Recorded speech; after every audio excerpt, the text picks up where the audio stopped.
Good morning everyone. Welcome to my YouTube channel exam hunt. तो guys कैसे हैं आप सभी और आप सभी की पढ़ाई कैसी चल रही है, कमेंट करके हमें ज़रूर बताइएगा। तो गाइस आज की सीरीज़ को हम स्टार्ट करने से पहले कल का प्रश्न देखेंगे और फिर आज की सीरीज़ को हम स्टार्ट करेंगे। अगर आपको वीडियो में कहीं भी कन्फ्यूज़न हो तो आप हमसे कमेंट करके पूछ सकते हैं और अगर आपको वीडियो पसंद आए तो इसे ज़्यादा से ज़्यादा शेयर भी करिएगा। तो चलिए गाइस, कल का प्रश्न है, किस भारतीय गोल्फर को दुबई का प्रतिष्ठित गोल्डन वीज़ा प्रदान किया गया? Which Indian golfer was awarded the prestigious golden visa of Dubai? A option है शोभा जोशी, बी ऑप्शन है तरुण सिंधे, सी ऑप्शन है जीव मिल्खा या डी ऑप्शन है नन ऑफ दीज, इनमें से कोई भी नहीं। तो गाइस जिन्होंने इसका राइट और सबसे पहले आंसर किया है वो हैं दिनेश सोलंकी जी, रीना यादव जी और शिवानी मिश्रा जी, जिन्होंने इसका राइट और सबसे पहले आंसर किया। तो जी हाँ गाइस, इसका राइट आंसर है ऑप्शन नंबर सी, जीव मिल्खा। तो आइए इनके बारे में कुछ महत्वपूर्ण बातें भी जानते हैं। पद्मश्री से सम्मानित भारतीय इंटरनेशनल गोल्फर जीव मिल्खा सिंह को दुबई का प्रतिष्ठित गोल्डन वीज़ा सम्मान प्रदान किया गया। दुबई का प्रतिष्ठित गोल्डन वीज़ा पाने वाले जीव मिल्खा सिंह पहले गोल्फर बने हैं जिन्हें अगले 10 सालों के लिए दुबई का गोल्डन वीज़ा दिया गया है। जीव मिल्खा सिंह उड़न सिख मिल्खा सिंह के बेटे हैं जो कि चंडीगढ़ के सेक्टर 8 में रहते हैं। तो गाइस अगर आपको इसमें कहीं भी कंफ्यूजन हो तो आप हमसे कमेंट करके पूछ सकते हैं। तो चलिए गाइस, अब हम अपनी आज की सीरीज को स्टार्ट करेंगे। आज का पहला प्रश्न है, विश्व का सबसे बड़ा कार्बन डाइऑक्साइड कैप्चरिंग प्लांट किस देश में शुरू हुआ? The world's largest carbon dioxide capturing plant has started in which country? A option है वियतनाम, बी ऑप्शन है रूस, सी ऑप्शन है जापान या डी ऑप्शन है आइसलैंड। तो गाइस आप भी हमें कमेंट करके बताते रहिए कि इसका राइट आंसर क्या होगा।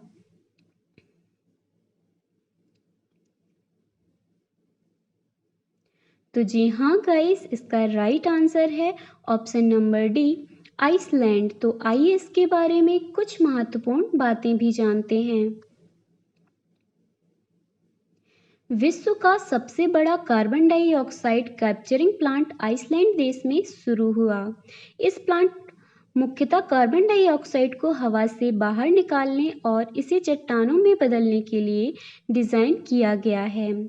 स्विट्जरलैंड के क्लाइम वर्क्स और आइसलैंड के कार्बफिक्स द्वारा निर्मित जब संयंत्र क्षमता पर काम करेगा तो हर साल 4000 टन कार्बन डाइऑक्साइड को हवा से बाहर निकालेगा। तो गाइस अगर आपको इसमें कहीं भी कंफ्यूजन हो तो आप हमसे कमेंट करके पूछ सकते हैं।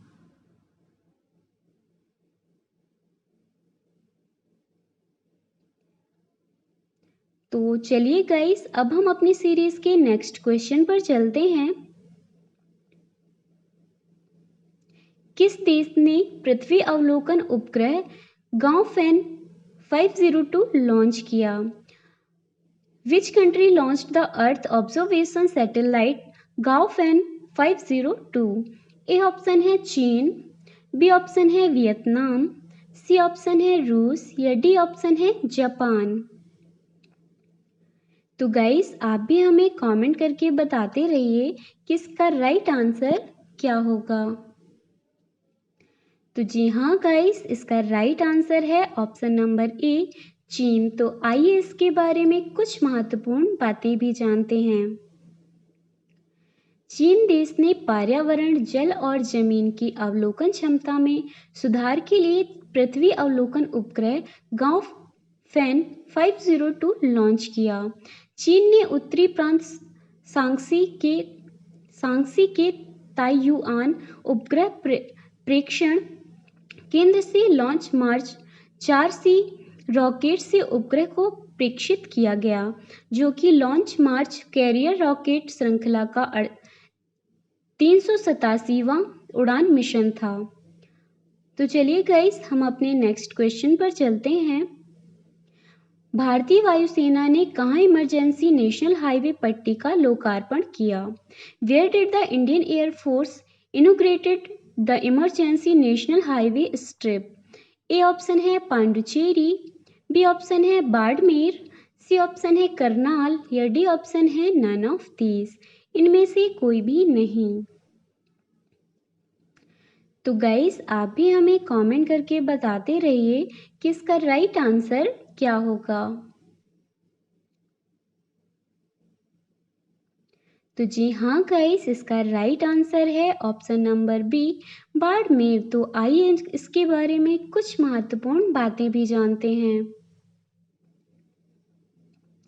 भारतीय वायुसेना ने राजस्थान राज्य के बाड़मेर में इमरजेंसी नेशनल हाईवे पट्टी का लोकार्पण किया।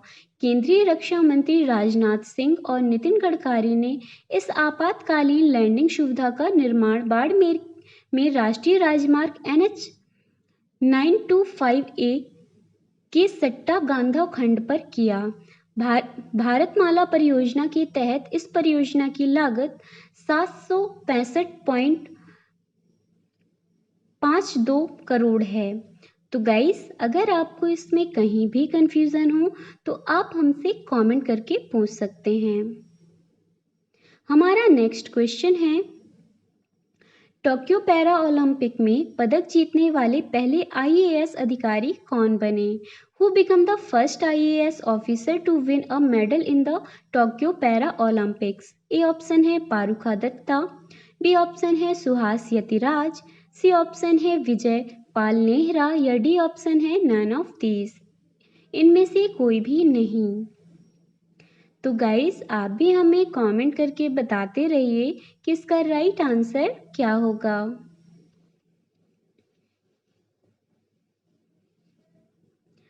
तो जी हाँ गाइस, इसका राइट आंसर है option number B, Suhas Yathiraj ji. तो आइए इनके बारे में कुछ महत्वपूर्ण बातें भी जानते हैं। Suhas Yathiraj Tokyo para Olympic में पदक जीतने वाले पहले IAS अधिकारी बने। सुहास गौतम बुद्ध नगर नोएडा के 36 वर्षीय जिला अधिकारी DM हैं। उन्होंने टोक्यो पैरा ओलंपिक में सिल्वर मेडल जीतकर नया कीर्तिमान स्थापित किया। वह SL4 क्लास के फाइनल में लुकासू माजूर से हारकर गोल्ड मेडल जीतने में असफल रहे। सुहास यतिराज वर्ष 2007 बैच के उत्तर प्रदेश कैडर के IAS अधिकारी हैं। तो गाइस, अगर आपको इसमें कहीं भी कंफ्यूजन हो तो आप हमसे कमेंट करके पूछ सकते हैं।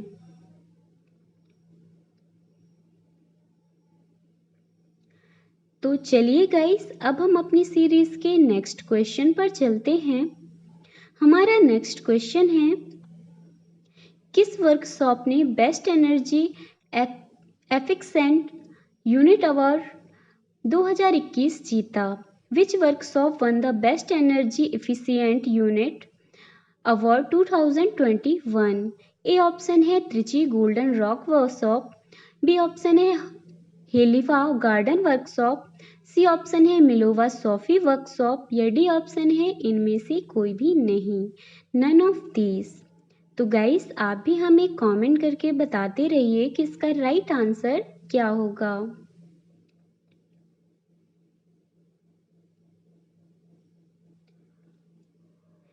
तो जी हाँ गाइस, इसका राइट आंसर है option number A, Trichy Golden Rock workshop. तो आइए इसके बारे में हम कुछ महत्वपूर्ण बातें भी जानते हैं। तिरुचिरापल्ली के त्रिची में स्थित गोल्डन रॉक रेलवे वर्कशॉप ने विभिन्न ऊर्जा संरक्षण उपायों को अपनाने और लागू करने के लिए best energy efficient unit award 2021 जीता। GOC वर्कशॉप भारतीय रेलवे की यह पुरस्कार जीतने वाली एकमात्र वर्कशॉप बनी है। जिसे भारतीय उद्योग परिसंघ में ऊर्जा प्रबंधन में उत्कृष्टता के लिए 22वां राष्ट्रीय पुरस्कार प्रदान किया। ऊर्जा दक्षता क्षेत्र में महत्वपूर्ण और नवीन प्रथाओं को उत्प्रेरित करने के लिए CII द्वारा ऊर्जा प्रबंधन में उत्कृष्टता के लिए राष्ट्रीय पुरस्कारों की स्थापना की गई है। तो गाइस, अगर आपको इसमें कहीं भी कंफ्यूजन हो तो आप हमसे कमेंट करके पूछ सकते हैं, और अगर आपको वीडियो पसंद आए तो इसे ज़्यादा से ज़्यादा शेयर भी करिएगा। तो चलिए गाइस, अब हम अपनी सीरीज़ का एक स्पेशल क्वेश्चन देखेंगे जिसका आंसर आपको हमें कमेंट करके बताना है। भारत का पहला उच्च राग कोयला गैसीकरण आधारित मेथेनॉल उत्पादक संयंत्र कहाँ स्थापित किया गया? Where was India's first high ash coal gasification based methanol production plant established? A option है गुरुग्राम, बी ऑप्शन है फरीदाबाद, सी ऑप्शन है जयपुर, या डी ऑप्शन है हैदराबाद। तो गाइस, आपको इसका आंसर हमें कमेंट करके बताना है कि इसका राइट आंसर क्या होगा। और अगर आपको वीडियो में कहीं भी कंफ्यूजन है तो आप हमसे कमेंट करके पूछ सकते हैं। तो चलिए गाइस, आज के लिए बस इतना ही। अगर आपको वीडियो पसंद आया हो तो आप इसे लाइक करें, शेयर करें और सब्सक्राइब करना बिल्कुल भी ना भूलें। और अगर आप हमारे सोशल मीडिया हैंडल से नहीं जुड़े हैं तो आप हमें फेसबुक पर फॉलो कर सकते हैं, इंस्टाग्राम पर भी फॉलो कर सकते हैं। और अगर आप हमारे टेलीग्राम चैनल से नहीं जुड़े हैं तो लिंक डिस्क्रिप्शन बॉक्स में है, जल्दी से जुड़ जाइए। तो चलिए guys, thank you so much everyone. अपना ख्याल रखिए, अपने साथ अपनों का भी ख्याल रखिए। Have a good day, take care, bye bye.